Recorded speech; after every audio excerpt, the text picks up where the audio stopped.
Go with Jon Impemba and James Grande.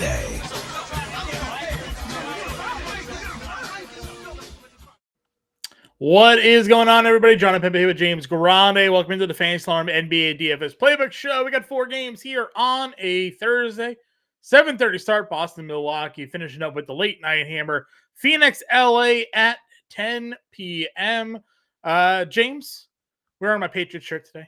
Bill Belichick, no longer the head coach.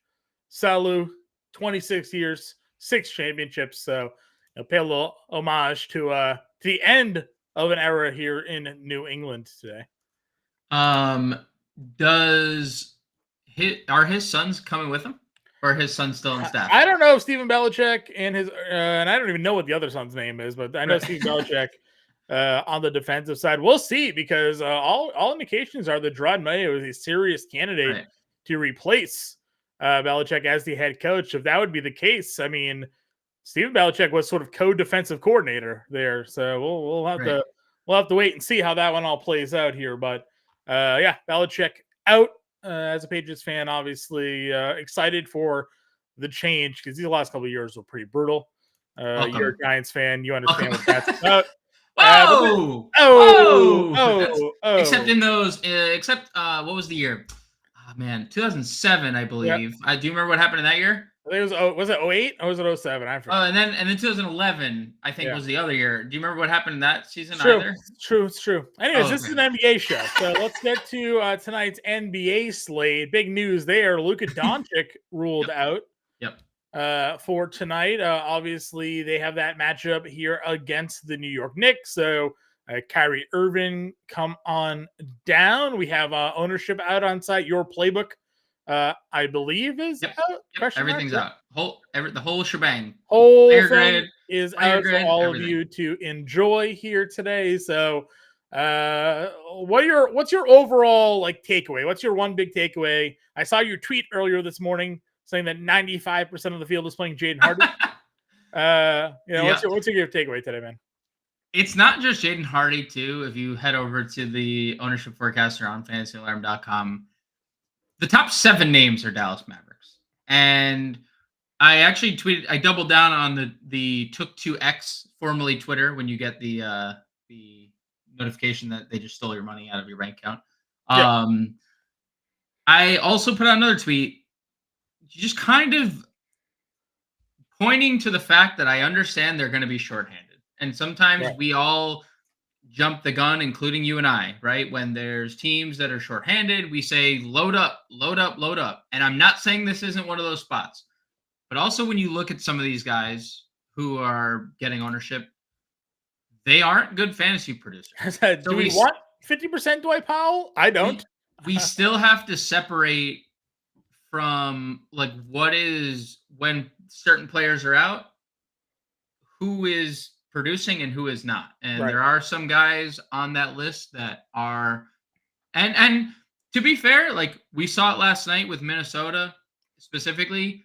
NAW is 0.7 fantasy points per minute in the situation that they were in last night. Obviously helped that they went to overtime.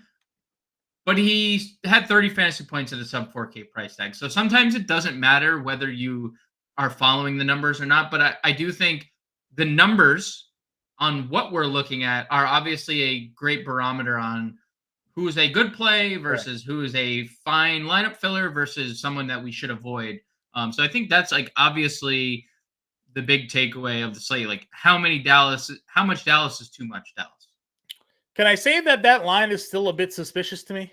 I get that it's Dallas at home, but the way the Knicks have been playing basketball lately, the fact that they're only a 4-point road favorite here, there's no indication that anybody's sitting out for New York, but it's just a weird line if you think about how shorthanded Dallas is going to be just without Luka Doncic as a whole with the way the Knicks have been playing. I threw some money down on the Knicks -4 today. We'll see if that holds or not. But that one felt like a soft line to me here. Yeah, I mean, I definitely think that the Knicks, it's just, we see this, right? Dallas is a playoff team as it currently stands. Sure.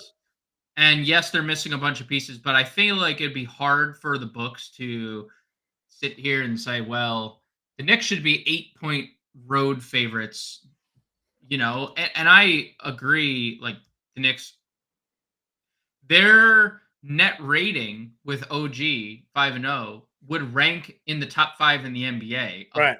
5-man lineups across the league. Like, hello, it's been 5 games. Like it's just they've taken that next step to probably a top 4 team in the East. If you're like ranking out from top to bottom, like, and they're a distant from number 1. They've been playing a lot better, which is why I kind of looking at them defensively. They've been better. There was a point where we were attacking them because of how poor they were during the month of December defensively here. That's obviously changed during this 5-game winning streak. And I just saw the 4-point spread. And I was like, 4 points, and they're out without Luka Doncic here, and you see who's gonna be playing big minutes for Dallas. I like the road team there. We have Milwaukee, Boston. Boston's on a back-to-back. Yeah, no Al Horford in this game here. Milwaukee 2-point home favorite, but they open as 5.5-point home favorite. So that's kind of interesting money moving in on Boston there, considering the fact that they just had to do an overtime game. Now they're on the road the next day. They all played a whole lot of minutes, 40+ minutes for them, that entire starting lineup, except for Porzingis, who wasn't active for that game. That's another one where I understand how bad Milwaukee's defense is, but like they're going to be at full strength here tonight. I mean, what's your thoughts on Milwaukee home here, just given the 2? It's definitely an interesting movement. Like obviously the money has come in on the over, opened at 241, now at 245.5, and money on the Celtics open at 5.5, 2.5. Look, I think we saw it last night in the opposite side of this Boston matchup. Good teams are just good teams. Sure. And like Minnesota was shorthanded, awful flight delay yesterday, get into Boston in the afternoon, and probably should have won that game if not for Jason Tatum and Jaylen Brown down the stretch of that, right? Like probably scored 26 between the fourth quarter and overtime. Realistically, Minnesota probably should win that game, but sometimes stars are just stars and they steal games away because they're stars, right? So I understand what you're like thinking is. I don't know how Milwaukee guards Boston. That's their guard defense has been dreadful, right? Mm-hmm. I'm kind of like it. I just don't. I don't think Milwaukee ever runs away with this. I don't think there's a time where Boston feel the game feels out of reach. And I'm not going to go out on a limb and say I'm not going to pick this game, but if I was gun to my head, I might take Boston on the road just with how much Milwaukee has struggled lately, even on the second leg of a back-to-back. Yeah, for me, I just like that now it's at 2, right? At 5.5 seemed like way too much to give, but I'm certainly sitting there looking at just 2 points here and thinking maybe Milwaukee pulls that away. We have Portland in against the Thunder here in OKC. That's a 12.5-point spread, a 237 game total there. Then our late night game, Phoenix at LA, Lakers giving one, a 238 game total there. What's your outlooks on those matchups? I want to talk about Portland OKC a little bit more in depth when we get into the player breakdown, because I do have some. I think that is definitely an interesting back-to-back for OKC to have on their schedule. Young team, one of the youngest teams in the NBA, wins in Miami last night. Yeah. Young team, Miami. Big win. Yeah. And then has to go back to Oklahoma the next night. And this kind of feels like a look-ahead game, like who's next on the schedule, right? And we saw last week what happened. I'm not going to compare Atlanta and Portland exactly, but big win for OKC last week at home against Boston. Has a back-to-back against Atlanta the next day.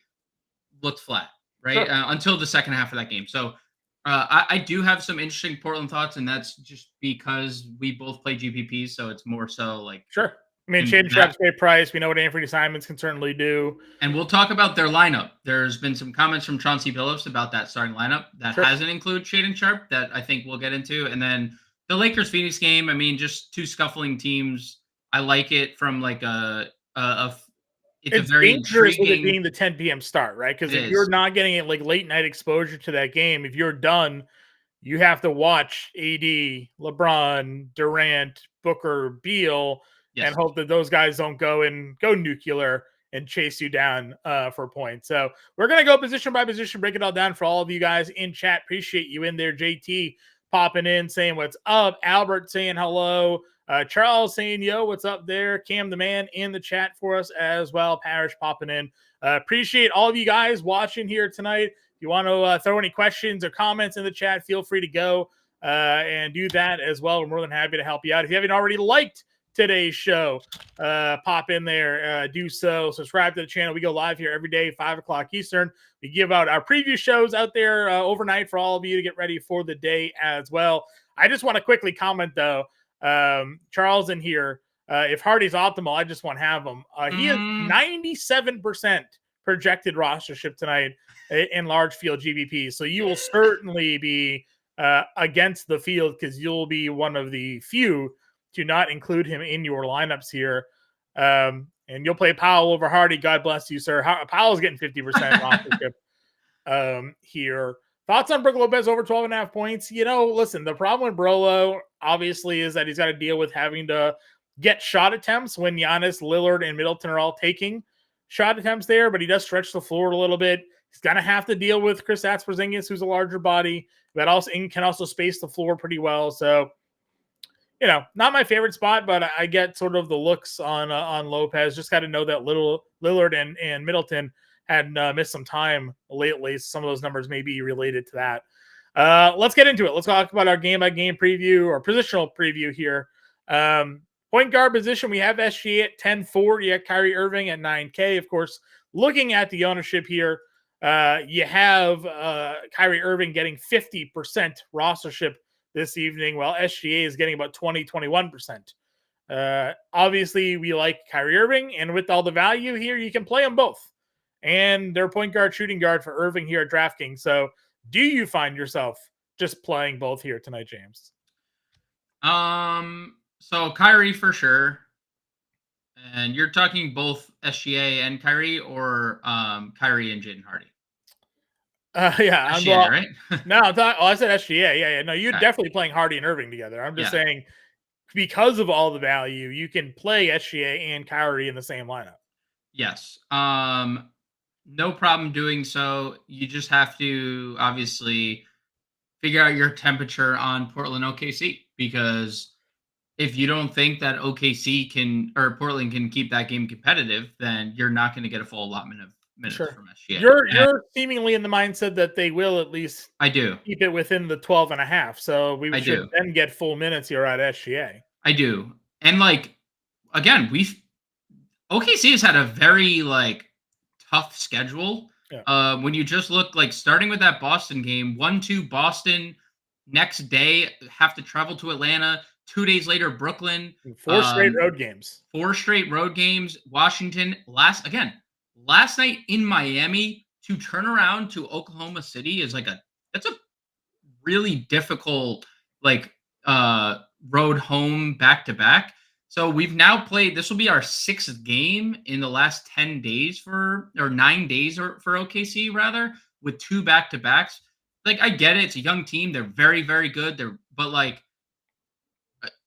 If they're not, what happens if Anthony Simons gets loose early and Jeremy Grant can score? They have capable scorers on Portland. So I do think that game is going to be more competitive. This is solely a tournament mindset, though. It's not a play that I'm really interested in cash. SGA in cash games is super risky because you just don't know.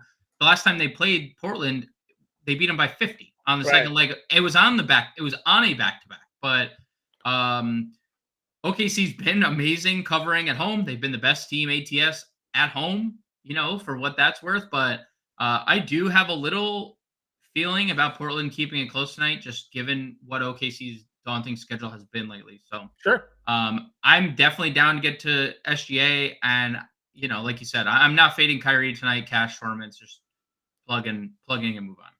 Yeah, 100%. Moving on into the mid-tier again, there's obviously Booker. There's Jalen Brunson, a good spot against Dallas. A little revenge game narrative for Jalen Brunson. Yep. Dame at $8,500 here for the 8K range. Yeah, I think Brunson of the three. Looking at some numbers, it is interesting to see the Suns and the way that the big three have operated together. And we'll talk about maybe a fourth player in that mix that has been better than all of them. But Devin Booker leads Durant and Bradley Beal 1.22 fantasy points per minute of the three. He's number one. Durant's at 1.1. Beal is at 0.92, which I think we kind of figured Beal would be the one guy to like take the biggest hit. So if you want to get to Devin Booker in that regard, that's fine. Have exposure to that late game.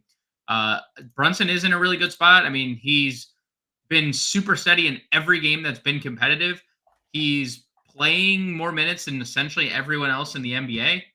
Any game that's competitive, he plays 35 plus. So if you want to get to Jalen Brunson, by all means. And we've talked about Lillard, or we talked about it on the show last night. Like, he has a lot of personal issues going on off the floor. And it's not something that you and I need to air, but yeah, it's like clearly there's something going on with Damian Lillard, because this is, despite 25, 4, and 7 this year, it doesn't feel like it, right? It's like he's shooting 43% from the floor. He's shooting 35% from three. Like, this is one of the best 3-point shooters of our generation, maybe ever.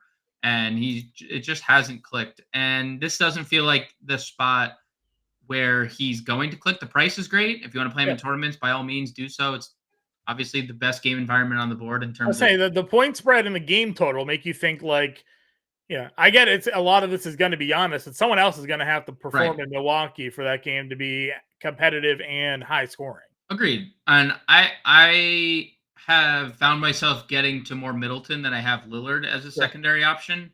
But 8,500 for Damian Lillard is not a price we're going to see very often, especially when he does, because he's going to start making shots. Like, he had a stretch like a couple weeks ago back where he started looking like the Dame of old. They were like, yeah, this is the guy we're kind of used to seeing, and all of a sudden it kind of been inconsistent again with the drop-offs there. Yeah, so I'm okay. Like, this 8K tier is all like reasonable to get to in tournaments. Brunson's probably the safest of the three.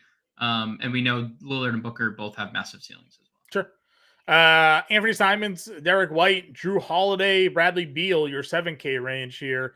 Obviously, we talked about Simons, and I've fallen into these traps as well. Like, because you look at on paper Portland, you're like, all right, a lot of scoring talent here. There's guys that can, if they hit their shots, there's no way they'll get blown out. They're just too good offensively.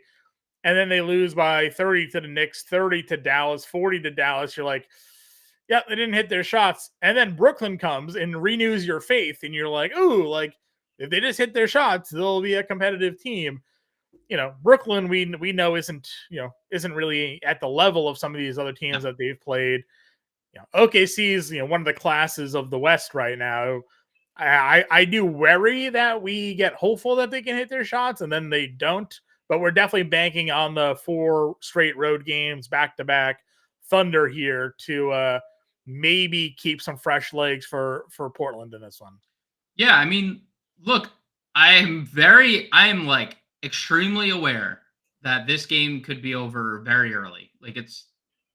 But when you're talking about like a 4-game slate where all of the ownership is going to one team, right? Like, everyone's lineup is going to look the same tonight. Jaden Hardy is the first person everyone's plugging. Kyrie Irving is essentially the second. And then 4 other Dallas guys. Derek Jones, THJ. It's a mix and match, right? Of like some other form of Dallas, either 1, 2, like there's going to be max 3, max 4, max 5. Okay, for the inevitable question that we're going to get in chat and in our Discord later today, how many Mavericks are you willing to play tonight, James? I don't want to say max 5, but like, if you also think Grant Williams sits, you're then missing Kyrie, Exum, Lively, Grant Williams. You'd have to be really confident in the 5 you pick. Kyrie, Hardy, Hardaway would be my top 3 just from a usage standpoint. Right. I know you don't want to talk about Dwight Powell, but he has been really good with the guys that are out. From a fantasy point per minute perspective. Yeah, I was gonna say like really good. It's still only like 25 fantasy points, right? Well, So he is a 0.99 fantasy point per minute producer. right. So it all depends on the minutes, right? If Grant Williams is out, that's likely more minutes to go his way. Yeah. Because then they don't have really the option to go small unless they wanted to use Morris. They could in theory use Rashawn Holmes, but Paisallo out here playing 4. Yeah, I would say more likely to get to 4, max 4 if you are like, I am gonna get to Anthony Davis and SGA, so I need 5, then do it, right? But max 4 would be the more comfortable. Where are you on the Boston guards tonight? Not necessarily. Like Al Horford being out is always the worst case scenario for like any upgrades. And especially with how well Tatum and Brown have played lately. Yeah, it's been takeover for. It's just been really hard to like. And they play such a short rotation too, so like. But again, like I look at the fact that the money's moving so heavily into Boston's end here. In that high game total, it's like, hey, you get 70 then from Tatum Brown. I guess you probably throw another 25 from Porzingis, and you just kind of spread out the rest. Always a little bit risky with those guys where they're priced at. Outside of Jaden Hardy, who is $3,700, which is why he is 97% rostered here tonight. Where else are you going at the point guard position? I'm not. That's it. I agree with you, right? I think I think if I were to play a Boston guard, it'd probably be Drew at 71. Outside of the revenge narrative, I just like the price a little bit better. And Derek White has definitely hit like a little bit of a wall of late. From like Drew to Jaden Hardy, there is not one singular person that I look at and I'm like, that's the person that I want to play. Unless maybe like Cam Reddish was ruled out, and in that scenario, maybe you see like D'Angelo Russell start tonight, right? And then maybe Reeves and Russell become more appealing because their minutes just are more secure when they start alongside one another because now they're not replacing each other in the lineup. But that would really be the only other option. I really don't see anything else worth. Maybe, I guess this is something. Lou Dort got benched in the second half of yesterday's game. They started Casey Wallace. Casey Wallace? Yeah, I'm not like saying Casey Wallace is going to start today, but if he did, he also has blowout run potential too if you play that game. So is there no interest in Seth Curry here? He's like the one Dallas Maverick not getting looks today. I mean, he kind of 20%. I don't think we need to go there. Even in that Portland game that they were without Luka, the 1-5 game where Jaden Hardy started, he played 20 minutes. So like, I would say if you're in tournaments today and you wanted to be like our guy Charles and refuse to play Hardy, for $100 cheaper, if Hardy gets off to a slow start, gets in foul trouble, Seth Curry will be the guy that moves into that lineup. So, just a pivot. Not a single lineup pivot, but if you're making 10 lineups tonight, getting a Seth Curry in there over a Hardy could be the play. Can I Charles, if you're still in here, what's the downside, I guess, to playing a $3,700 Jaden Hardy? I get it. He's 90% owned, but they misprice. It's just a misprice, right? Yeah. We had the Luka news early, well before yesterday's slate came out, and he started. And you talked about. I mean, he started and played blowout in that game. He both, right? So why? It's just I'm just curious. I'm not It's just more of a thought because he started each of the last 3. So, okay, he's 5K on FanDuel. That's more obviously. I mean, you from face value as a player, he's obviously buried on the depth chart. But when you look at the numbers, no Luka, no Exum, no Kleba, no Derek Lively. 28% usage, 1.2 fantasy point per minute guy. Those are big. Like, those are objectively big numbers for a 3.7K player and a 5K player, right? Like, that's so. Yeah, the 5K is obviously a little bit tougher, but if you're looking at FanDuel specifically, where's the other value coming from to build your lineups around? Like, 5K is still a decent low value over there for a guy that, most of us are out here projecting 30 minutes for tonight. So, I get that. Obviously, we're looking at DraftKings. We'll talk FanDuel for you guys too if you have those FanDuel questions. But on DraftKings, there's a reason he's 97% rostered. Right. FanDuel, though, over on FanDuel, Hardy's still 75%. So if you want to be part of the 25% not playing, I'm sure there's certainly other directions to go. But there's not much cheaper. Josh Green's $4,700 over on FanDuel. Maybe that's your pivot away. He's getting only 33% of the ownership over there. Derek Jones is more expensive. Dwight Powell's a little bit cheaper, but he's center power forward eligible, so you do at least have that benefit. Kyrie's 30% at 10-1. So, I still think Hardy, just out of the pure ownership perspective, right? Like, if you're right and he sucks, everybody else sucks with you. If you're wrong and he's great, you don't cash at all. So, that's just kind of the way it is. But we'll see. Well, I mean, if you're fading him, obviously you're up to your own lineups there. Shooting guard, it is a small slate. So we have talked about a lot of these guys already. Those that we haven't discussed yet: Jaylen Brown, Chris Middleton, top two guys in this range. Yeah, I mean, Brown is obviously on one, and he's now scored 30 actual in 3 straight games. We've actually seen peripheral stats out of him, which, sometimes falls by the wayside.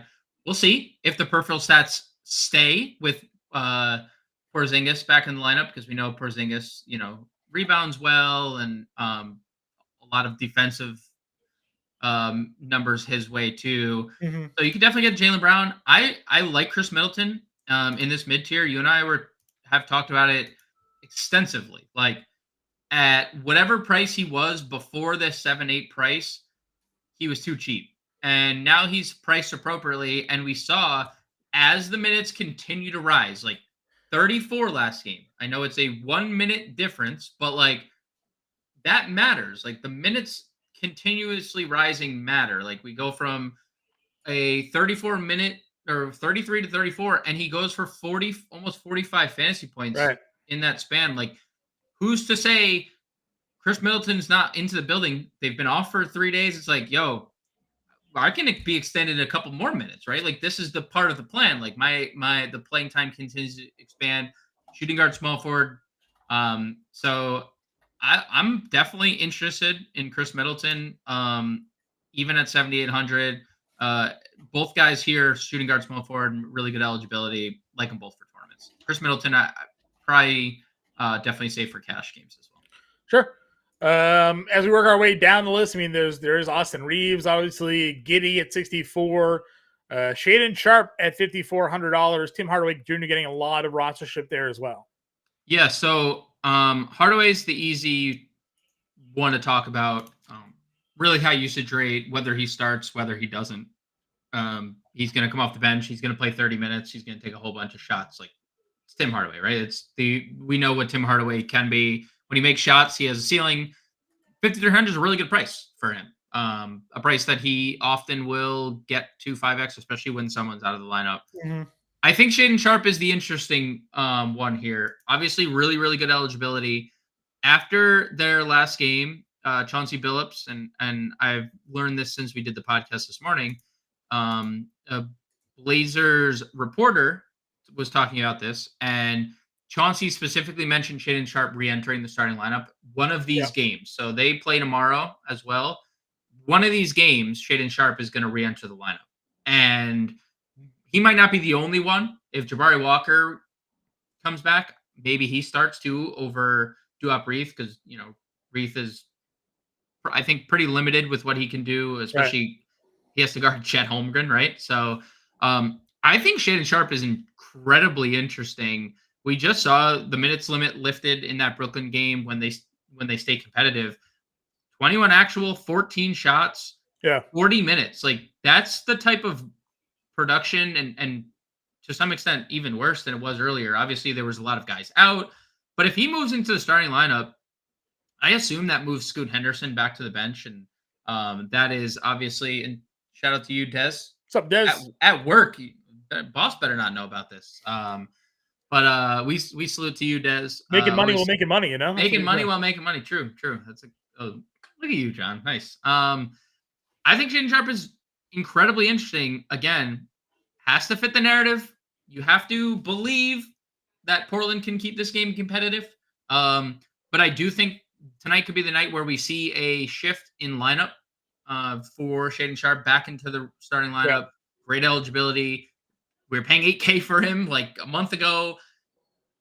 Everything lines up for Sharp to smash at 5,400. Do you worry about him entering a starting lineup that includes Anthony Simons being a problem with his usage? I mean, we know what Simons is when in the lineup. You know, him, obviously they played a lot of minutes together still, but you know, certain rotation times, him coming off the bench maybe gets him more time without Simons on the floor. No, he's been a fantasy point per minute guy, and Chauncey was talking about the wanting to move him to the unit because the starting unit because they'd rather have Scoot work with Malcolm Brogdon, and they want Shaden to be with Simon. So I think he likes them working together. And you know, if you put like him in the lineup with Toumani Camara and let's say Jabari Walker or Duop Reith or something, like Shaden Sharp is still going to get plenty of opportunities. So yeah, what I like about Shaden Sharp here too is the pricing is still fantastic, right? Because in these limited minute games where he was on that cap and they lost by 30, like 21 and 22 minutes, 25 and 24 minutes, 25 and 22 minutes, that's paying off 5,400 still. So like, even if there is a sense of he gets limited today because they do get blown out, but maybe he plays 25 minutes, there's still a good shot at him getting you the 5X at $5,400. He's not an 8K play where if you're limited, you're really getting sunk here. But if you do get the more minutes, I mean, he should, in theory, explode when it comes to this price point here. So like, there's legitimate 7-8X return potential here at $5,400. So yeah, I'm with you on the Shaden Sharp. I like him as a tournament throw anyways, just for some of that value. And if you wanted to pivot to him over Tim Hardaway, he's getting 50% of the field rostership here. Certainly you can. I mean, if you're looking at Dallas, you know, I guess OG, does he get the Kyrie assignment? Right? For sure. THG on the wing gets a DDV or gets Josh Hart when he comes in the game, something like that. So, you know, something to at least think about when it comes to Hardaway here. You know, Anthony Simons likely draws Case and Wallace, Lou Dort, depending on who's in that starting lineup. So, True. Any other guys down here that we haven't discussed yet that you might have some interest in? Dante DiVincenzo is pretty steady. He's been really good for the Knicks. He's making so many threes, 44% on the year from three. Not going to really be extended past the 26 minutes. I think that's seemingly like where they like him. But in competitive games, that's kind of where he's been playing, 25, 26 minutes. Safe cash game play, last piece in play. Like Hardaway's, I think, has the higher ceiling. He's got stealing like almost every game of the last 10. So yeah, he's good, dude. He's just very good. He makes threes. He's a good defender. Bibbs just likes playing like Josh Hart. Yeah. Right. Like and so you know, he'll play in a competitive setting 24 to 26 minutes and be steady for your bang for the buck. Over at small forward, obviously we have guys with dual positional eligibility here. So you have Jason Tatum, LeBron James. They can play both positions here. Jalen Williams also coming off of some really big time performances, dual positional eligibility for him as well at $7,200. Those are the three we haven't yet talked about. Obviously no problems playing either of them at the top if you want. Jason Tatum went absolutely nuclear yesterday, 45 actual points in 42 minutes. Only 57 fantasy points. Didn't really give you any of the secondary stats we're used to generally getting out of him, but he definitely steps up his game in these Milwaukee matchups. LeBron is LeBron. 50, 60 fantasy point potential for him, gets his matchup against Phoenix. And then for cheaper, the way Jalen Williams has been playing ball lately, you got to love that. Yeah, so, I mean, dude, the way Tatum is lacing threes right now is insane. 58% from three over his, or 55% from three over his last 5 games. He's hit 5 or more threes in 4 of his last 5 games. And we talked about it a little bit ago, right? Or a few slates ago. Like, this is the guy we wanted to pay 10K for, not like for that stretch of games where we're getting like 40 and 46 and 44. So I would definitely get to Tatum, even though he played 42 minutes yesterday, especially with the rhythm he's in offensively. He is just obviously one of the hardest players to stop in the Go NBA. Watch the highlights from that game last night. His handles on some of those drives in the lane were insane. Dude, the one he put Towns in to, I think, tie the game was just a criminal offense. So definitely like Tatum. I think how I'd approach the Lakers, truthfully, is when we get more ownership updates, just play the lower owned of LeBron or AD in the tournament, right? Just like leverage, because I think they're both great plays. Phoenix is bottom 10 defense over the last 15 games. I would just play the lower owned of the two, truthfully. They're now, of course, they're like not, there's no difference in ownership, but if you need to save money, you play LeBron. Davis has been incredible, though, for what that's worth. Jalen Williams, though, like, everyone wants to talk about Chet and SGA, and I understand it. That's what we were all doing, too, and have been doing. But, like, dude, he has been just as good lately. I mean, back-to-back double-digit assist game, almost back-to-back triple-doubles. The scoring has been amazing. And, again, it's another guy that we talk about minutes. Like, he wasn't playing 34, 35, 36 minutes earlier in the year consistently. Now, coinciding with 35 plus fantasy points in 4 straight games is 34, 34, 36, 35 minutes. And you extend players extra minutes and they can go on personal runs to get you to this type of production. So, again, I think this game is going to be more competitive than maybe it leads on to on the surface. And if that's the case, look at the Washington game. Look at the Atlanta game, where the like inferior teams are competitive with OKC, and you get ceiling performances from guys on OKC. So yeah, I love Jalen Williams. I think small forward, the top half of the small forward position is really, really strong. Yep, I'm with you there. Where are we when it comes to OG Anunoby? We've gone back and forth on this a few times. Price point wise, obviously he's been a little bit cheaper than he's been the last few slates. On a smaller slate, though, does he present at least a floor that is appealing here? You can. There's always the case he's in early foul trouble here, guarding Kyrie Irving. There's a very heavy reliance on 3 balls, obviously, you've been saying it since like he's gotten here, and it's not that like he's been bad. I mean, if you look at the pricing, he's missed out twice, yes, but he's also hit 5x or better in 2 of the 4 that he's actually been on the main slate for, because that Minnesota game was like a noon start, I think, his debut or whatever it was.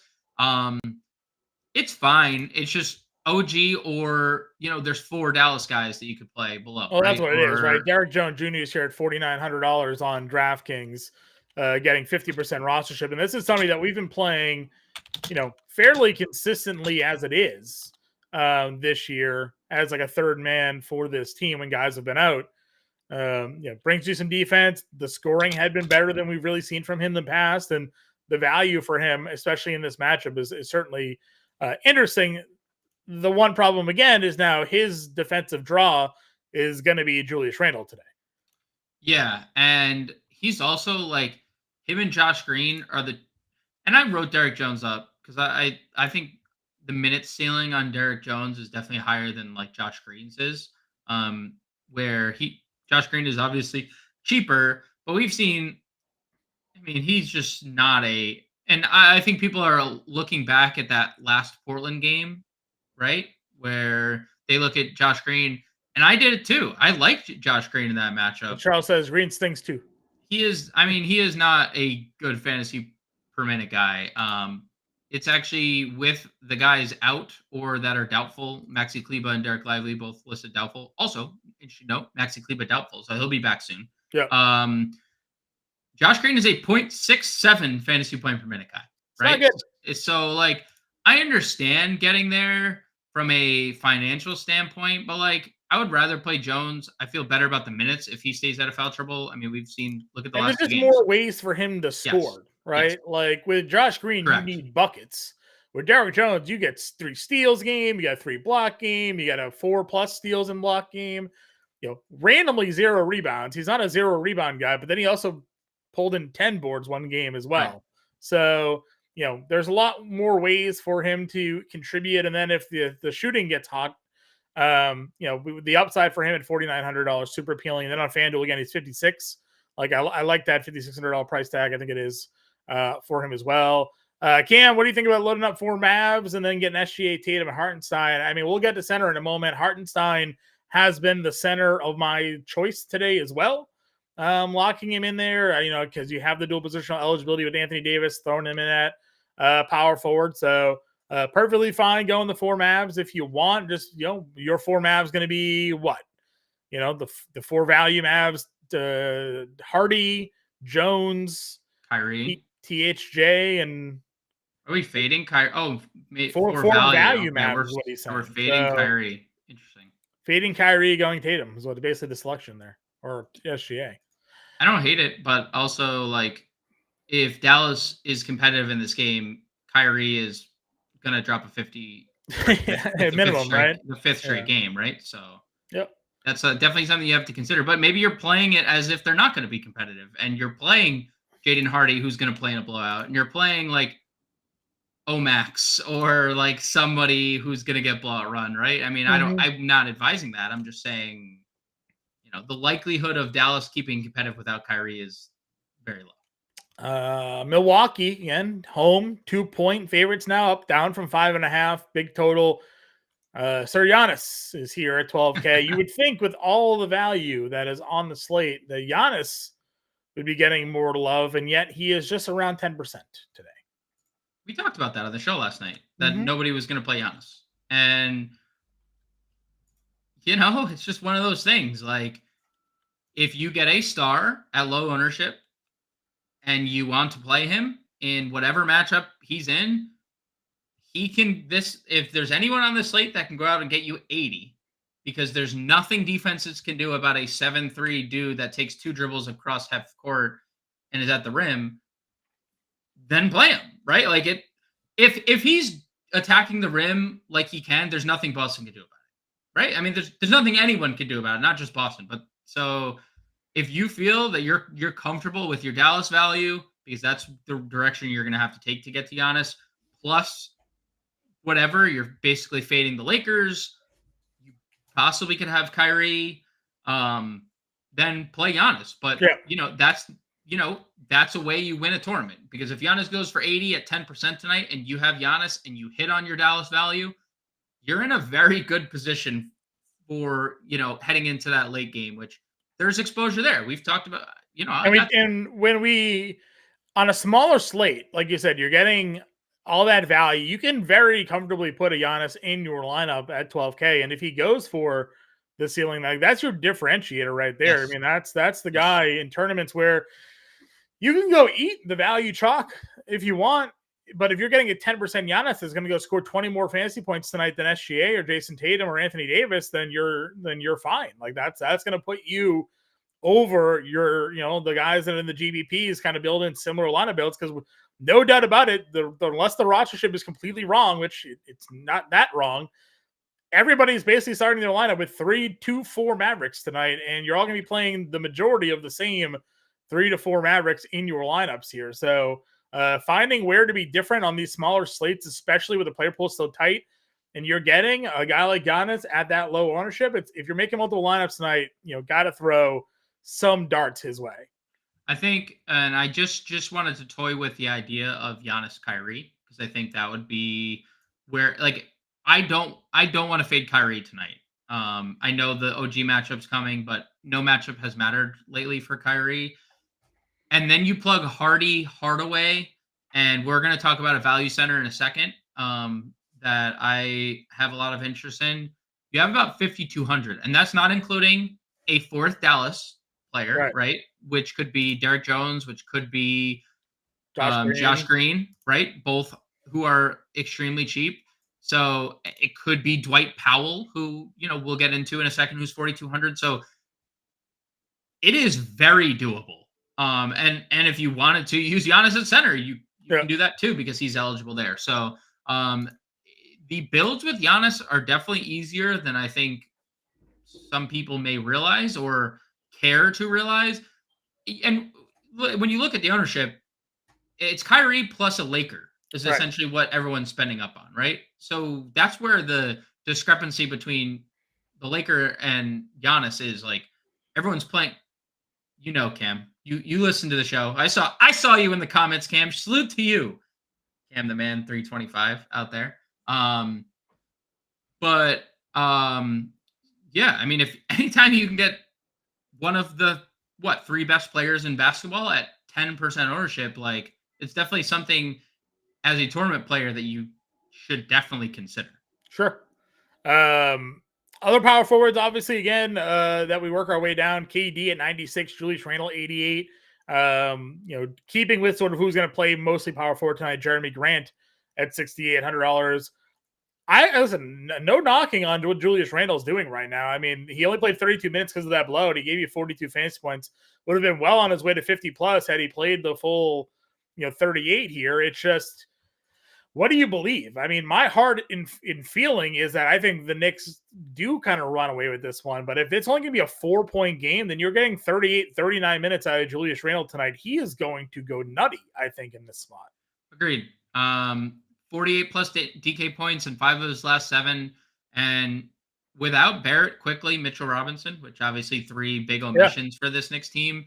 32% usage, 1.32 fantasy points per minute. Like, just elite numbers. Slow start for Julius Randle, maybe all-star starter for Julius Randle by like the time we get to the break. Like, he's been that good. So yeah, I mean, that's another reason why people aren't playing Giannis, right? Because you look at the price discrepancy, you're like, oh, Julius Randle, probably a 9K player that I'm still getting sub 9K. And I save $3,000 going from Giannis to Julius Randle. So why don't I sign up for that one? Yeah, no. Well, that's what I'm saying, right? Like, nobody's really getting, nobody was getting to Giannis because Randle's getting a lot of love, right?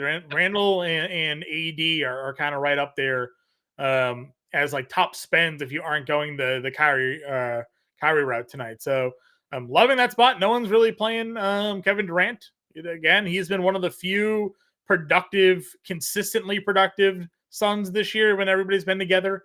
So if you want to pivot around, KD certainly can do that in a competitive game tonight. Now I'm less interested in Jeremy Grant. I know you think if Portland can hang around, he could be a factor for it, but I'm not really going there at 68. Yeah, it's a tournament play. He's like definitively behind Sharp and Simons for me. And even to an extent, Jabari Walker, if Jabari Walker were to play and start, because I do think there's a case for that too. Mm-hmm. But yeah, Grant's a tournament play only. We know he can score the basketball at an elite level, but he's just so deficient in terms of like peripheral stats everywhere else. So he would have need to be cheaper for me to like really have a lot. Yep. And then again, value guys, we've talked about Derek Jones Jr. already. Josh Hart's down here. Anybody else for value power forward for you? No. I mean, no. I was gonna like. I know people are gonna like play Grant Williams at 36 if he plays, but man, has he been horrible. Yeah. He has not played well at all this year. 42% shooter. Everything is kind of down. Like, even the minutes lately for Grant Williams, even in a situation where they've been down front court options, he's not being extended past 20 minutes. So I'm kind of out on Grant Williams even at 36 if he plays. And if I lose to Grant Williams today, if he plays, then like, salute to you, Grant. Salute to you. Yeah, I agree with you 100%. Let's go over to center because I think it's kind of interesting where the rostership is here today. If you go to FanDuel, Yusuf Nurkic is getting a ton of love today. This matchup against the Lakers here. I mean, what's your overall thoughts? Because we had the question in the chat from our guy Cameron, who's the best mid-tier center today? I told you I was plugging a lot of Hartenstein in my lineups again, $6,500. The way he's been playing ball lately has been ridiculous. Man took just one shot against Portland, still came out with 34 fantasy points, the rebounding, the steals, the blocks. Like he's been filling up the stat sheet. But Yusuf Nurkic is kind of right there as a mid-tier spend at the center position. What's your feelings? Why is everybody going to the Sun Center tonight? So I kind of teased it earlier when I said, the Suns' big three, but maybe we should be talking about a fourth option, and it's Yusuf Nurkic. And I wrote Yusuf Nurkic up today in the playbook, and here's why. The Suns' big three have played 107 minutes together, okay? Yusuf Nurkic has been on the floor for 94 of those minutes. If you had to guess who leads that quartet of fantasy producers per minute, who would you guess? Just had to guess. I'm guessing because of the question, it's Yusuf Nurkic. Ding, ding, ding. Very challenging question that you answered superbly. It's not close.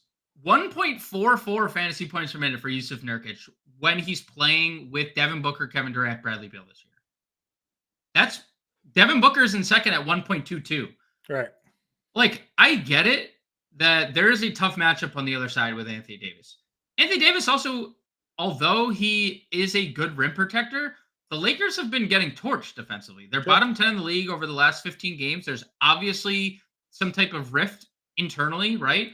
I like Nurkic quite a bit tonight. I think the price has come down to a really reasonable number.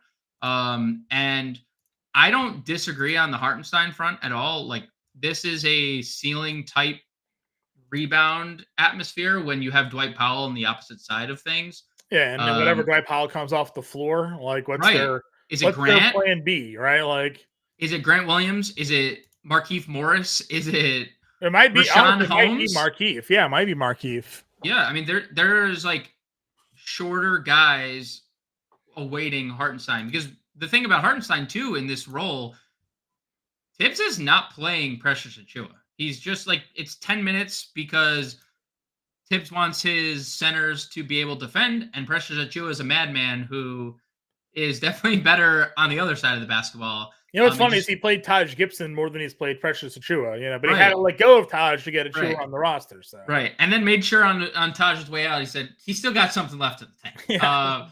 But like, I think Hartenstein and Nurkic, like whichever guy you get to, is an extremely reasonable option on both fronts. I think Nurkic is one of those dudes that just has an insane ceiling because he's a good scorer. He's a very good hub player. Like, they can run their offense through Nurkic in a high post, and he's a very good passer.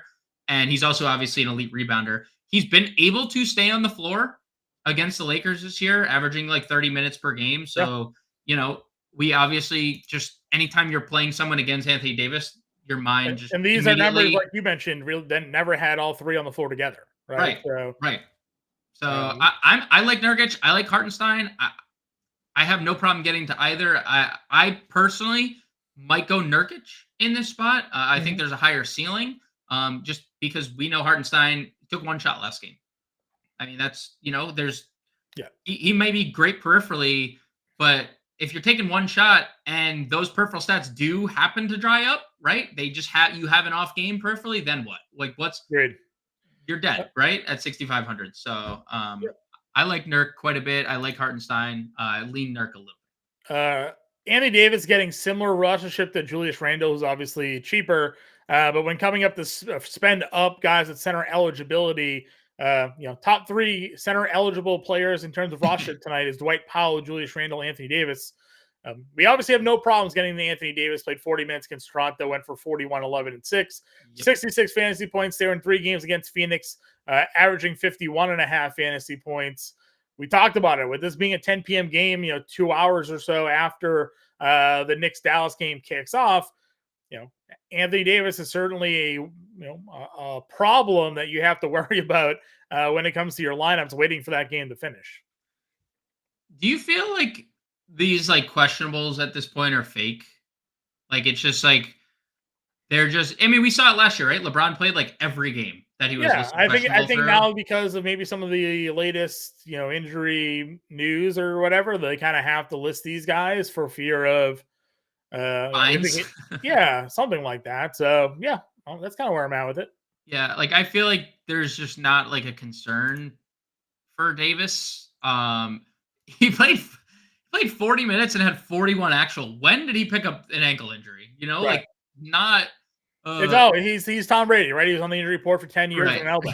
They're just LeBron James Yeah. questionable all season. He's at least missed a game or so. Yeah, So Tom Brady. Yeah, Tom Brady's elbow really bothered him for those 10 years. Huh? yeah, exactly. Yeah. So AD is obviously a guy we like. Porzingis and Holmgren though, like Chet got Duop Reith, Zinger dealing with Brook Lopez here and Giannis. You got a preference of the two? Chet. This is an abused spot for Chet. If the offense continues to flow the way it has for Chet, I don't know what Duop Reith, Jabari. I mean, Duop Reith too slow. Is not going to be able to guard Chet on the perimeter.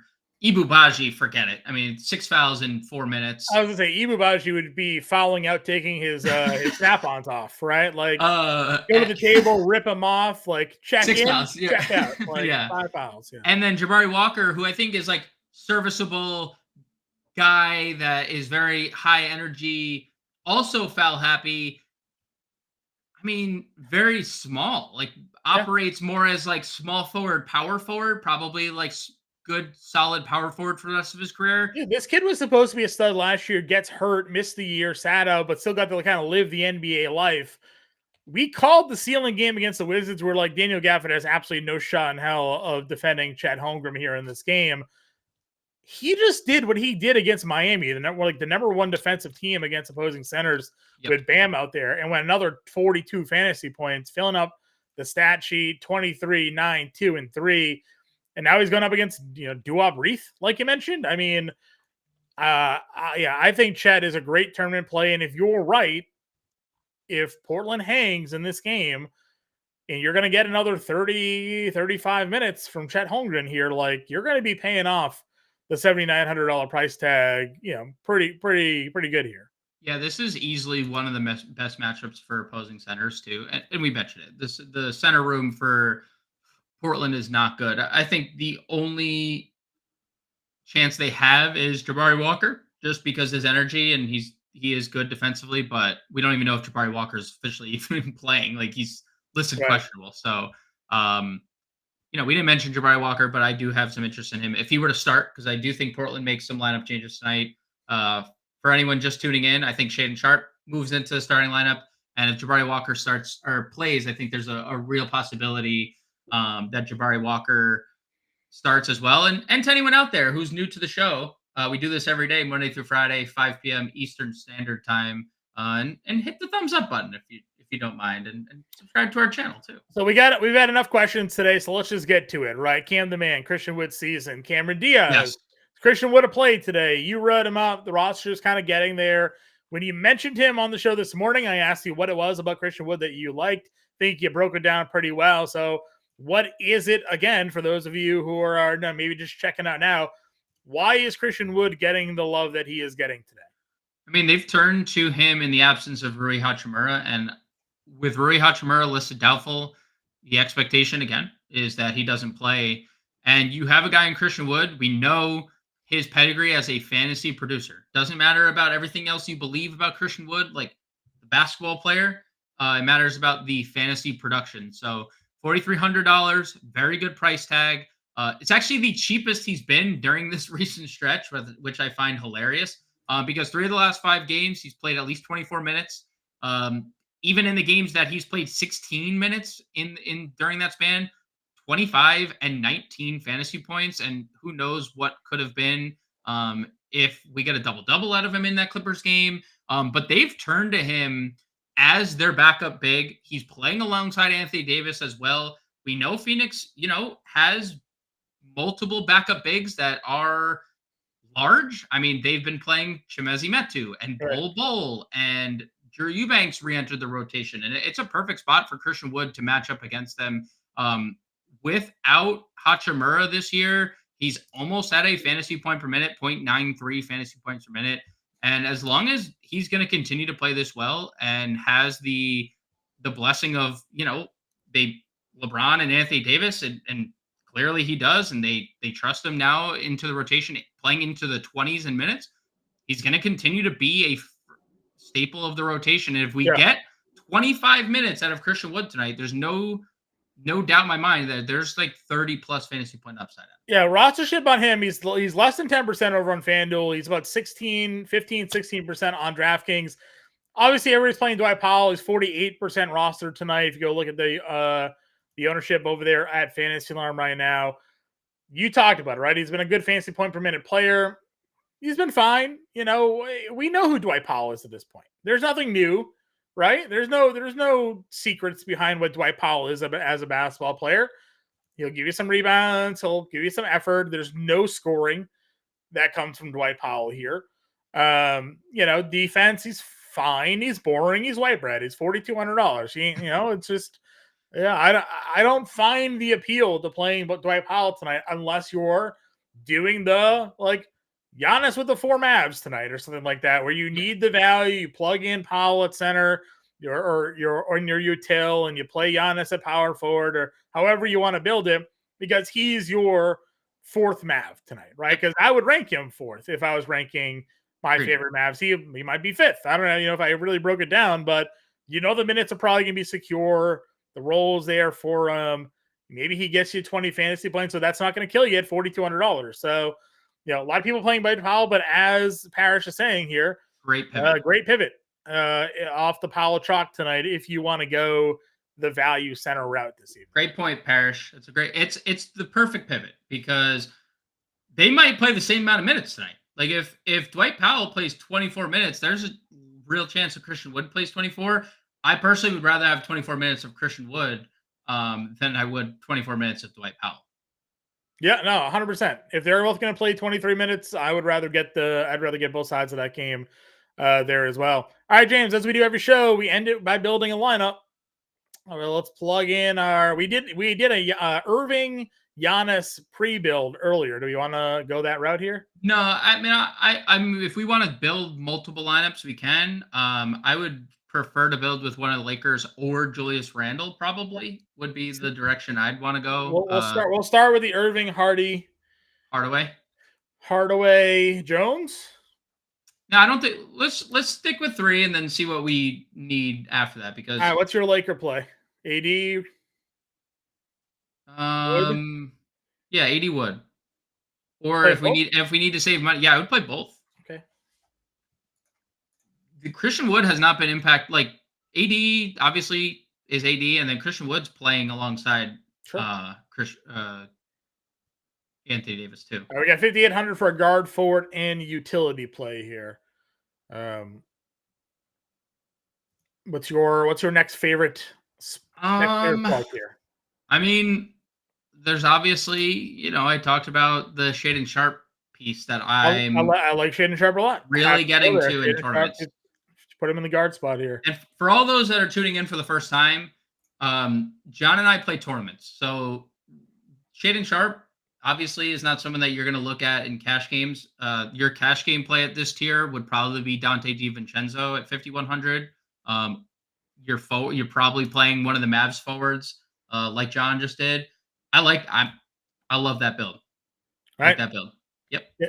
Kyrie Irving, Jaden Hardy, Tim Hardaway Jr., Anthony Davis, Christian Wood, Shaedon Sharpe, Derek Jones, Yusuf Nurkic. That's us using the value Dallas plays. Obviously, Hardy, Hardaway, and Jones. We're getting Davis and Wood for the Lakers. We're coming back in that stack with Yusuf Nurkic there. We got a one-off Shaedon Sharpe, just as an example lineup they had to go about here tonight. Listen, I think Brunson's great too. I said that line is super suspicious.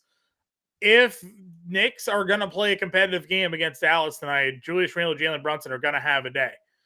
And you certainly can, as you mentioned, if you want to pivot off Anthony Davis here, you can go down to Julius Randle. That'll give you another $1,800 to kind of mess around, with your lineups here. and go in some different directions. You probably could get Brunson or $100 off getting Brunson there. Good to go Chet Holmgren if you want to get off of Nurkic there. If you wanted to even get rid of Christian Wood, move Nurkic into your center spot. So you get that matchup, $6,100 for a util play. Probably not really a great price point though for that. No, this tier, we talked about this tier a couple times. Like, last night, right? Skipping over it like completely. Nurkic, go to let's see. If you went to Hartenstein over Nurk, it really wouldn't get you anything either. It'd be like Giddey, but even that, like Giddey's minutes bottomed out yesterday. He only played 20. So it's hard to even like Josh Giddey in this spot. So you probably just built the right lineup that we just had there. Yeah, then, right? probably. Like, going back to Davis here. The only thing that you could realistically do in that lineup would be moving from Jones to Green. To Josh Green. Yeah. And then I just don't like Josh Green. I'd rather play Derek Jones. No, so would I. I mean, Josh Green again, 0.67 fantasy points per minute, assuming Derek Lively and Max Kleber are off the floor. Like he is not a good fantasy point per minute guy, and there's no guarantee he'll play 30 minutes tonight, especially if Grant Williams ends up playing, right? So Cam the Man, if Sharp plays 32 minutes and you don't have him, GG. I mean, that game is competitive at all tonight. Sharp's obviously in a great spot there. Guys, that's the show here for today. Appreciate you all tuning in. If you want to go ahead and give a like to the channel, go do so now. Subscribe. We do the show every day, 5 o'clock Eastern time. Checking out. We also do a pre-show. Record at night. Gets posted around 9, 10 o'clock in the evening. Get you guys ready for the Friday slate. Already some monster news coming out Friday. Might have the return of LaMelo Ball for the Charlotte Hornets there. So no Joel Embiid. So a lot of news coming through for tomorrow. Get hyped, get excited, and get ready for tonight, though. Get in that Discord. If you're not already a member of the Fantasy Farm family, you can scan that QR code there, get access to our premium Discord. We'll be hanging out till roster log there. Everybody, good luck tonight, this evening with your lineups. Get us on Twitter. We'll catch y'all later.